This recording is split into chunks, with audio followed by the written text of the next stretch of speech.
Twitter, hello. If you're watching on the website, hello. And if you're watching on LinkedIn, a special hello to you. Well, we've got 5 seconds, so I'll explain what we're doing. What's the name of the Twitter handle? It's me, Stephen Healy. Okay. All one word. John's adjusting his set. Take that off screen. I'm just opening the blind. Can you see the flickering? Well, we're live on Twitter. Yes. So Yes.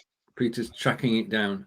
No, I mean, can you see the flickering? The light bulb is flickering. Flickering. Oh, right. Okay. So let's get the agenda underway. It's got to be down here somewhere. And Peter's found us. Good. Okay, so welcome to the show, and that should show up on Twitter in 20 seconds. Okay, and incredibly, as I said every week, this is Blabbing for Britain. Episode 291, a UK news review. We've been doing this forever. John, how are things in Solihull? Overcast. Noisy builders next door. It wasn't a parcel. It was the man asking if I minded having my car blocked in while they unloaded the material. Oh, right, okay. It's good when neighbours do that, because they could just block you in. No, not the neighbours. They wouldn't do things like that. It's the lorry driver. Right. Okay. Peter, how are things in Aberdeen? Aberdeen is, well, it's a strange, everything's kind of back to normal, but the streets are still dull. It's like a city that's been in a boxing match and they're recovering from getting battered in that match. The weather's changed. It's a bit dull. Personally, we're busy. We're busy enough, and it's just a strange feeling, to be honest with you. It's not all there yet. Plenty Amazon drivers going about, plenty couriers going about, but the streets are still quite empty. Yeah, it's not as busy, is it? I mean, it's 7 devices. I mean, there are people out and about, but not in huge numbers. I mean, market day is usually the busiest day of the week, which is today. Yeah. So I shall report back on market day next week. Okay, so we don't know where Mr. Silk is.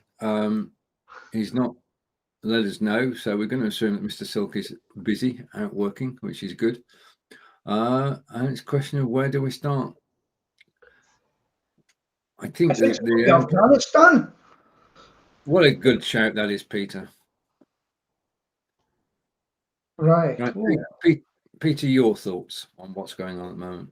I feel very, very sorry for any citizens of America, the UK, or any other nations that intend to try to help Afghanistan.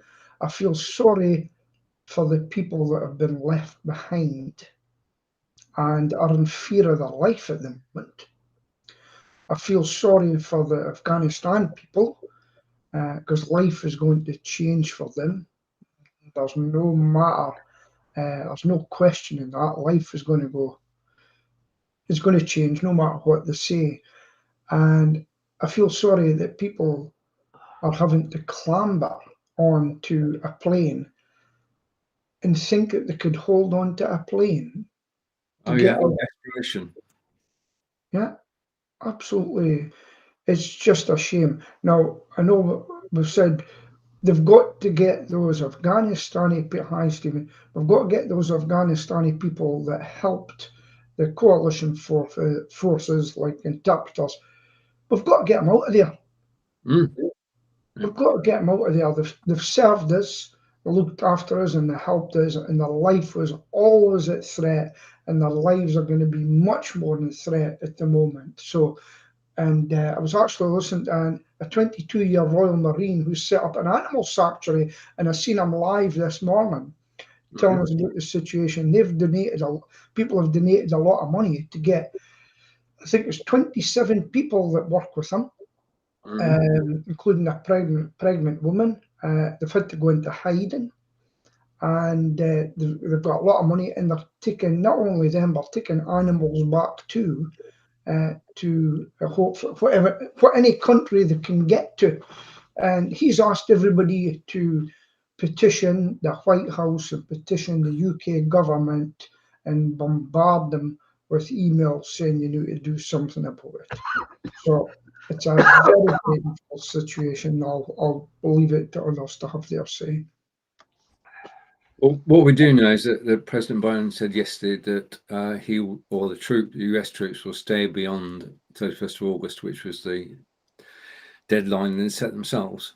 No, Which the should deadline was for the Afghans. Sorry, Stephen? The deadline that you mentioned was the date when the Afghan government had said you've got to be out.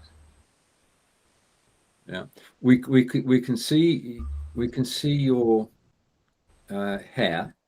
We can see your right. Okay, we can now see your face. Oh, good. I'm sorry. Yeah. Okay. The situation. I mean,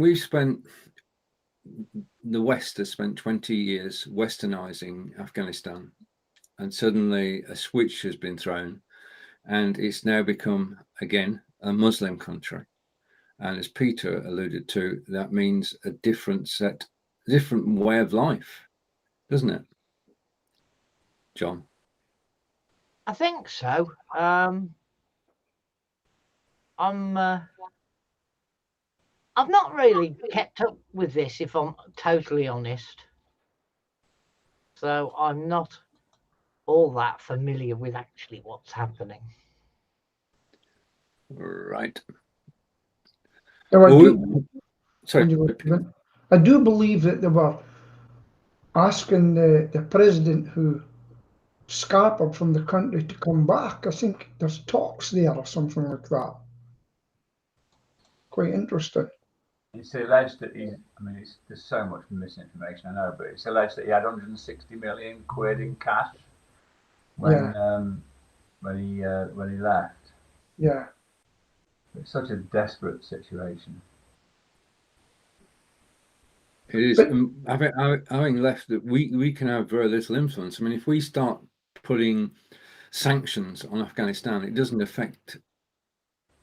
It affects the people, doesn't it?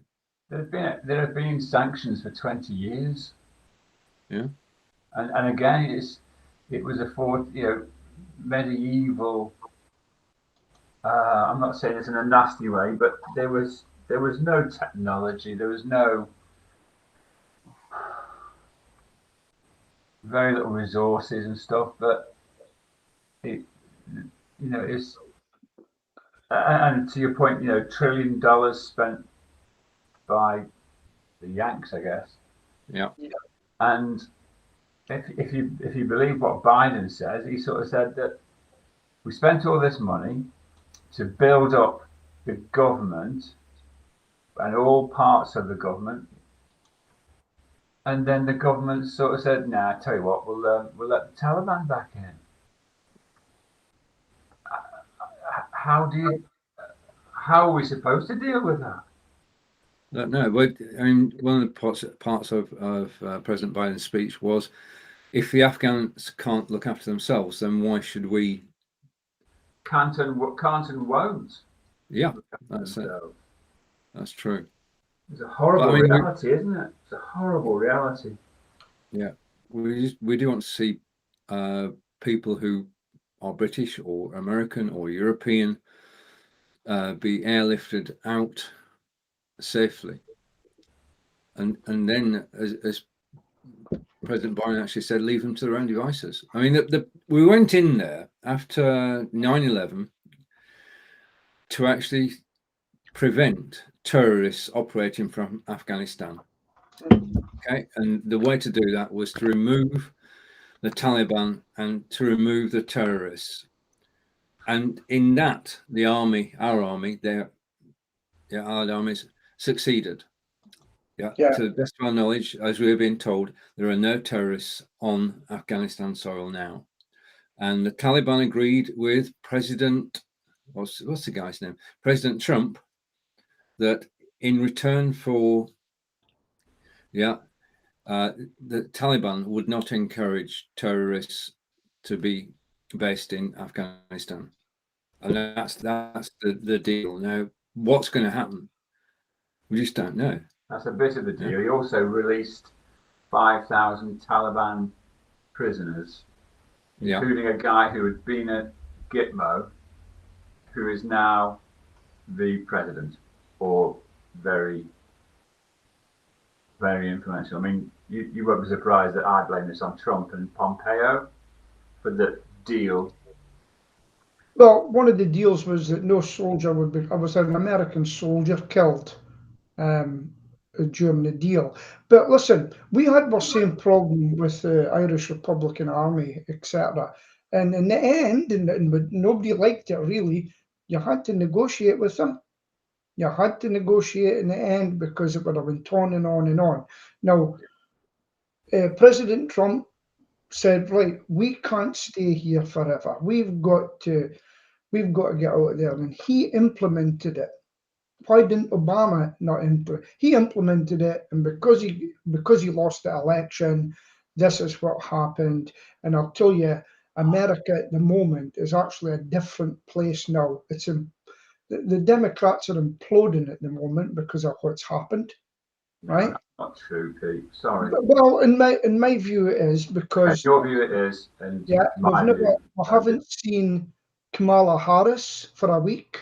He's vice president, and from the sources I listen to, there's problems. Yeah. Now, here's one thing about President Biden. He came out. He says, "I took full responsibility," and then he ran off the podium. Didn't take any questions. President Trump stood and took that questions. Well, you may laugh. I am, because you and I read different things, and you said a few moments ago that the Democrats were imploding, and you're not giving any evidence for that apart from Kamala not doing a question, and for Joe Biden closing down after a speech, not a press conference. And then he met George Stephanopoulos yesterday for a TV interview. Right. So the Democrats who, by your reckoning, are imploding, have managed to get the COVID situation under control, except, of course, for the, should we say, Republican influenced people who won't get a vaccine, who are unvaccinated, and who are making up 90% of the hundreds of thousands of people who are still getting ill with COVID.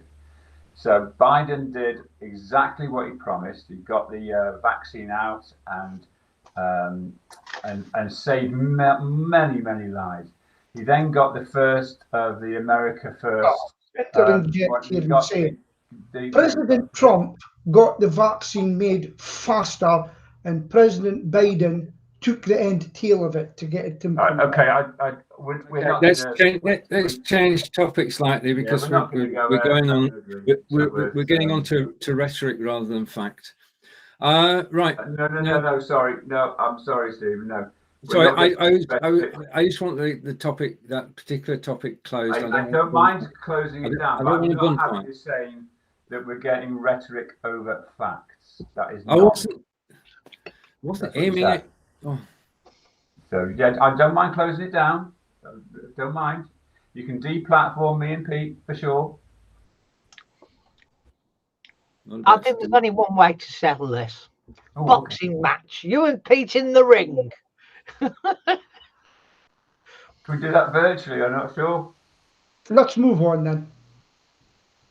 Perhaps that's an app opportunity. Virtual boxing when you have an argument with somebody. Okay.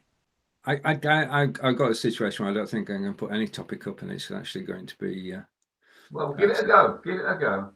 Well, listen, it is a talk show, and you've got to be prepared to talk about things that are happening in the world. What I did think, Pete, and I almost emailed you before, is that you get your information from your sources, and I get mine from mine. And it's that I'd love to sort of spend some time in the future talking about the implications of that. You know, we're both getting information about things that are going on, but from different sources. You've got the Murdoch stuff, you've got the left-wing stuff, and social media. And I'm including YouTube in that. Same with the border situation. Things are getting leaked, saying the guy in charge of the border says, this can't go on like this. This can't go on. But when I tell you something like that, you just won't take it in. Oh no, okay. Let's not rerun the debate. Let's have a we're debate. wasting time. Yeah.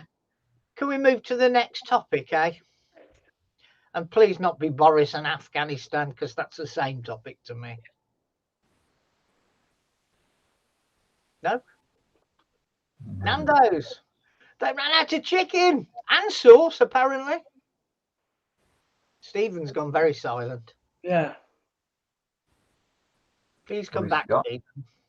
So Nando's closed almost all of its restaurants, not all, but almost all, because they ran out of chicken and sauce.